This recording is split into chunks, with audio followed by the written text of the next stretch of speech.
Thank you. Other comments? And I don't want to finish today without asking about the Innovation District itself. We've been privately having meetings with leaders and focus groups, and my first question has been, what is the Innovation District? What's it supposed to be? And it's not brought to ground yet, so I appreciate you putting that on the table. Thank you. Thank you. Good. All right, we'll come back to this in a few minutes. We also, as we go through the process, want to make sure that we are always anticipating the tough questions. And the way I'm going to express it to you in the meetings to come is, what are the questions that you're afraid of? Or the questions you feel you do not have an answer to? And if you will share those with us in writing or directly, I will prove that there's no question you can't answer. And if we really can't get the answer to the question, we'll work on it as a family. It'll become a data request. But I think it's very important that we're able to ask those basic questions, because once we're done with that and we have a strategy and we are implementing, we can say, I also want to prove to you why this is the highest possible value we could possibly go for. I would like to also make a proposal for you.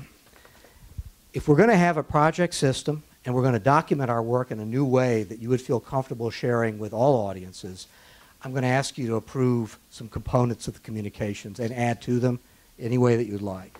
We've got to show that there's proof of learning and the committee is committed to action. The audiences I'd like you to think about is everybody. I think it actually works that way. If your portal presents every step that you take in full view, it is for media, for trade organizations, for every community, for the valley, for every school, for every teacher, for every member of this group, that you would have confidence to say, you go to one place and I'll show you exactly where we are. So for your consideration, here are the components of the notes that I would write today. First one would be whatever the final statement of intent is. So you want the first thing that any reader to see is, don't forget what we're trying to do here. The second is that we have alignment across the portal in everything we do. We summarize the discussion very thoroughly, and so I would hope the day after the meeting, if we post the notes, you'd say, I've got to go look at the summary to make sure they got it right. That there's a milestone timeline. The 9 months in the statement of intent would say we're building high confidence about how we're ultimately going to go to market and work together. It probably would extend for years and years to come. The key assumptions and learning, that there would be a crisp part of the notes that says, this is what we got out of today, this is where we're confident, this is where we're not, this is what we're going to do next time. Action items, homework, new pieces of questions for Dan Hodge and the team, and data requests themselves. If I were a member of the community, and this is not a 10-page document, this is a 3-page document or a 4-page document, very quickly could click in, find my way through it, and know exactly where we are and where we're going. Now, I want to put these out there because I think form actually matters a great deal at this point. So for our chairs and the rest of the team, is this organization of the notes okay? We use this in other markets, but you're welcome to put any topical headings in here that work for you. I just want to make sure we have a good framework. Yes? Yes? When you add who was here, What's that? can you add who was present at each meeting? If that is your desire, yes, we could. Yeah. I want to push back a little bit, part of my job. If we do that, because we'll have notes as well, like the minutes, I want everybody to be here. These are for everybody. You didn't have to be here if you had a shift. That you've done such a good job as a family that I really can go to the portal and get the answers. Now, if you still feel that way, I'm good with it. But you understand, what do you think about that? Do we need to list who is here in the room? Initially, the task force members will be listed. Yeah, in the minutes. Yeah.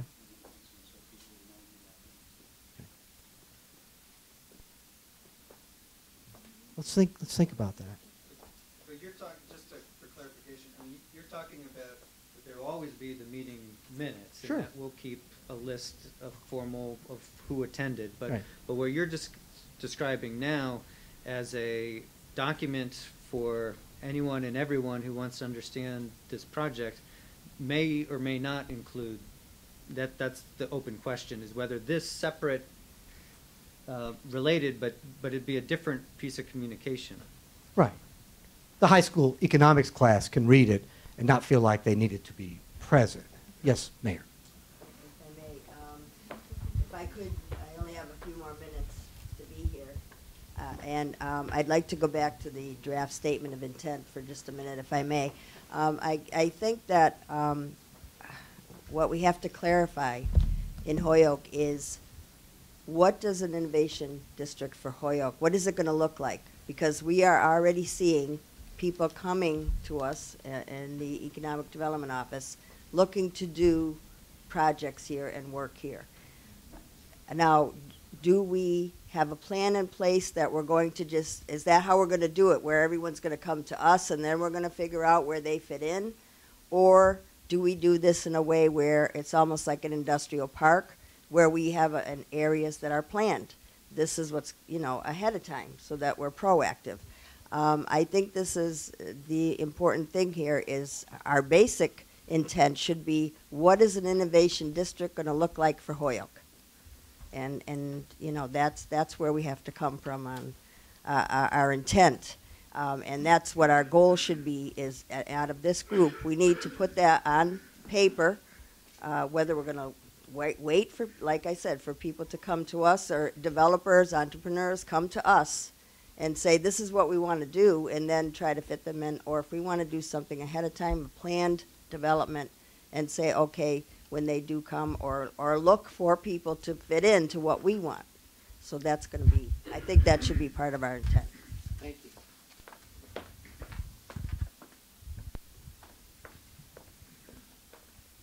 Right, so we're going to put in, what is the innovation district look like, which implies, how does it operate? How is it supposed to grow? How do we tout its wares? How does successes look? It answers the question I've been asking all over the market. What is this yet? And of course, it's too early, because, Dan, I think that's part of the work that we're commissioned to do, too, to see how the assets add up to be something. So I'm going to enter that in as well. Thank you. Right? Is that the right project work? All right, great. So, and by nodding your head, it means you're going to click in, and you're going to look at it, and you're going to edit it, and you're going to point people towards that portal in the future. Why does this matter?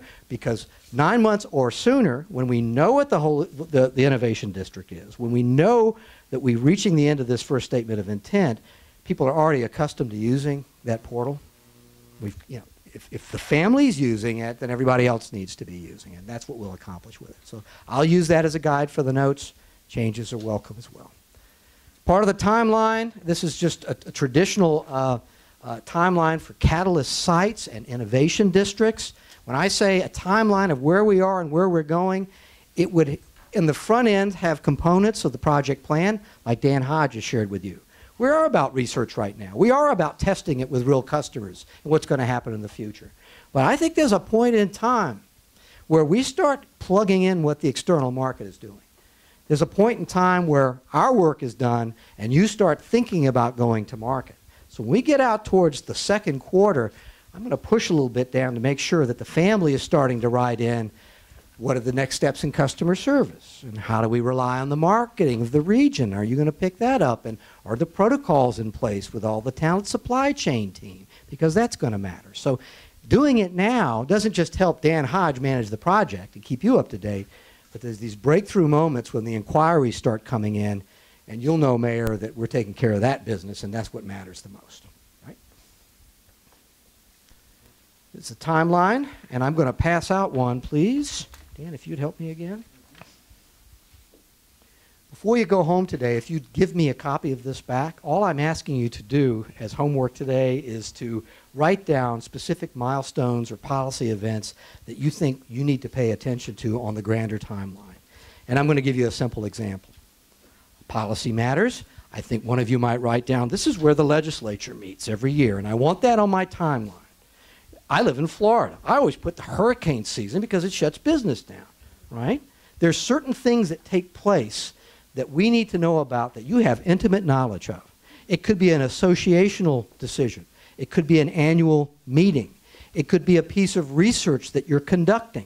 You know, I was talking to Bill this morning. You know, he's thinking about some of the due diligence and analysis that he's doing in the Valley. This is a chance for you to say, this is where I release information. This is where we have inauguration. This is where city council is elected, all right? So treat me like a site locator and give me some of those key factoids that you think matter, and we'll start integrating the external issues into this calendar. I love legislative sessions just because it's a heads up that we've got to communicate to people that make decisions about our future about what we intend to do. And that might go for the federal government as well. Make sense? This is not a big assignment, but you know, your associations really matter. So if you just make some notes as we go through. Okay. Good to go? What the team has asked me to do is to help the HDR family in conducting their diagnostic for the SWOT. So this is the workshop component. And so Dan Hodge, James Moore are listening very carefully to your take on assets and target industries and your vision for the market. If you have to go, we'll get back to you. We'll find our way to you. But I'd like to have a discussion for Dan Hodge as he does his diagnostic.